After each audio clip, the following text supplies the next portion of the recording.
Hello, everyone. My name is Dylan Morin, and the title of my paper is Toxic Masculinity in E.M. Forster's Maurice. E.M. Forster's novel Maurice tells the story of a young man's journey as he struggles with accepting his sexuality in England during the early 1900s. Due to the homosexual content in Maurice, the novel wasn't published until 1971 after Forster's death, though it was written in the early 20th century. Regardless of the time in which Maurice received publication, the novel proves to be a significant piece of literature, in part because of the themes it discusses.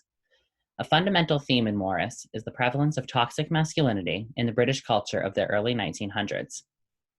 Toxic masculinity is unavoidable in Maurice and accepted by the majority of the characters, but the novel teaches readers that it was harmful as it creates a system of inequality, promoting concepts such as homophobia, classism, and misogyny.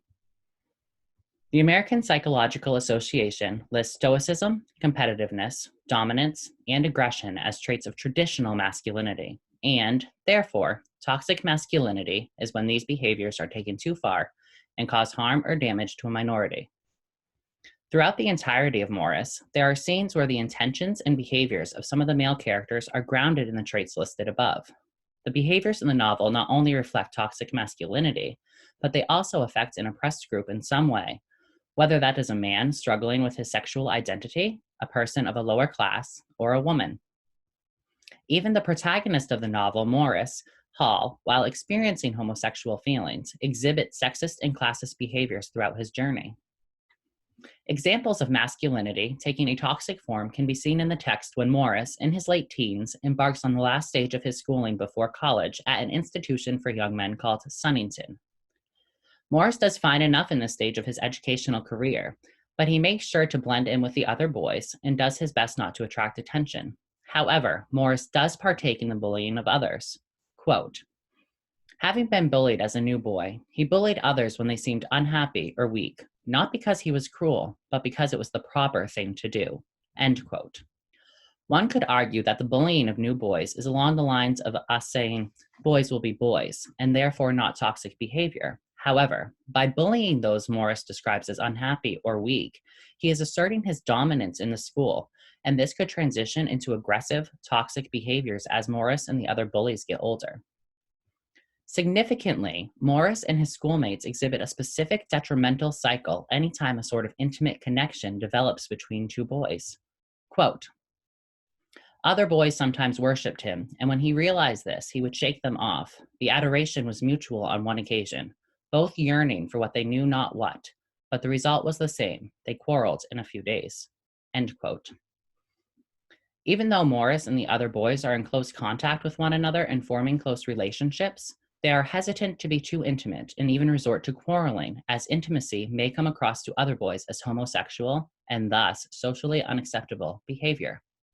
Rather than acknowledge a meaningful connection, he and the other boys are unkind to one another. Quote, "He dared not be kind. It was not the thing. Still, less to express his admiration in words." End quote. The fear of being thought of as a homosexual, or of actually being homosexual, leads the boys at Sunnington to partake in aggressive behavior rather than to acknowledge any deep feelings. This type of toxic masculinity, which stems from a fear of femininity and homosexuality, continues throughout the rest of the novel and Maurice's life. As the novel goes on, Maurice grows increasingly closer to his friend Clive, spending time with him and often sitting with him in intimate ways. After a short vacation from school, Clive confesses his love for Maurice, but Maurice does not take the gesture well. Quote, "Maurice was scandalized, horrified. He was shocked to the bottom of his suburban soul and exclaimed, 'Oh, rot!' The words, the manner were out of him before he could recall them." End quote. Maurice's initial rejection of Clive is not because he doesn't love him, but instead it is because of his reluctance to accept his true feelings. Maurice is self-alienating because he is not accepting his true nature, and he is acting out the societal roles that he learned in his boyhood schools. As one critic notes, quote, "In Maurice, the symptoms of the state of self-alienation are also described. They are an inability to act upon the motivation of the real self, acting out a societal role, and lack of communication and loneliness. Maurice learns to behave like the others from boyhood, irrespective of his inner desires." End quote. This ingrained feeling of reverting to boyhood ways and denying his true self is not only alienating, but it is a result of toxic masculinity. Forster shows the reader through Maurice's initial rejection of Clive that toxic masculinity is taught early and often to boys in society, and this was damaging because it forced some men to reject their true selves. Even Clive is a victim of this toxicity because he's risking legal repercussions by admitting his love for Maurice.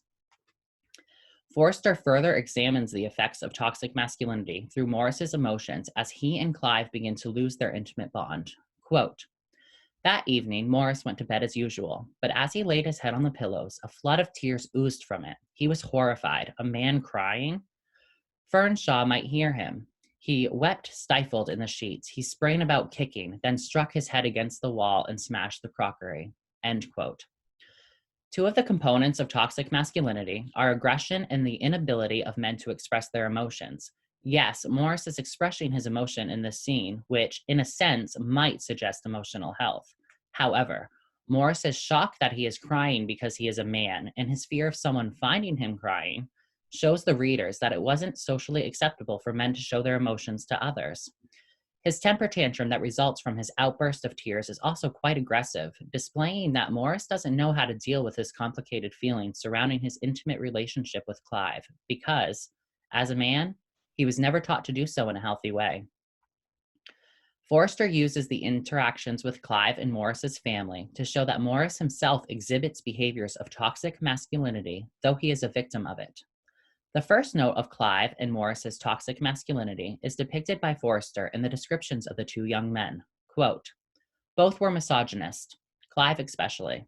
In the grip of their temperaments, they had not developed the imagination to do duty instead, and during their love, women had become as remote as horses or cats. All that the creatures did seemed silly. End quote.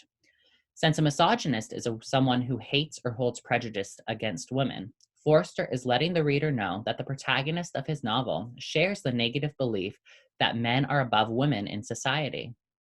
Aside from Forster's description of Maurice being a misogynist, his behavior at home highlights his toxic masculinity.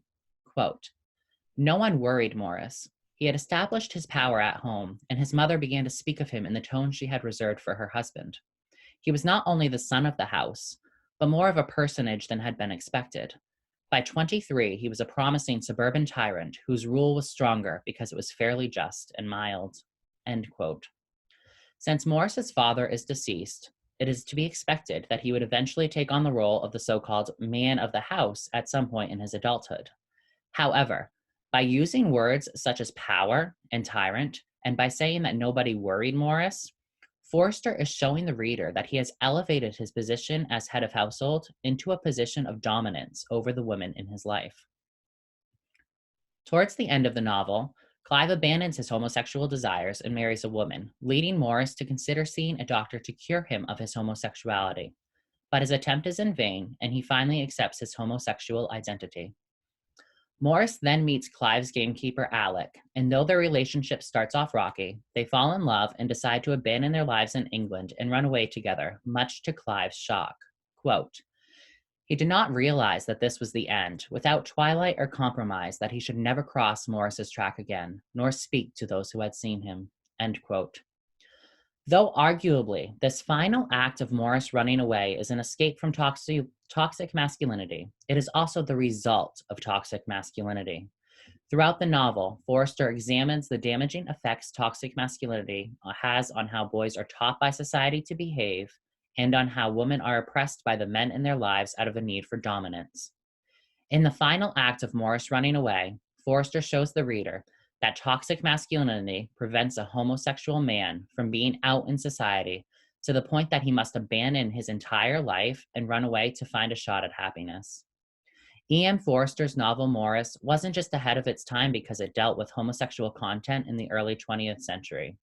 It was ahead of its time because it discussed the phenomenon that is toxic masculinity and the effects that it had and still has on oppressed groups of people.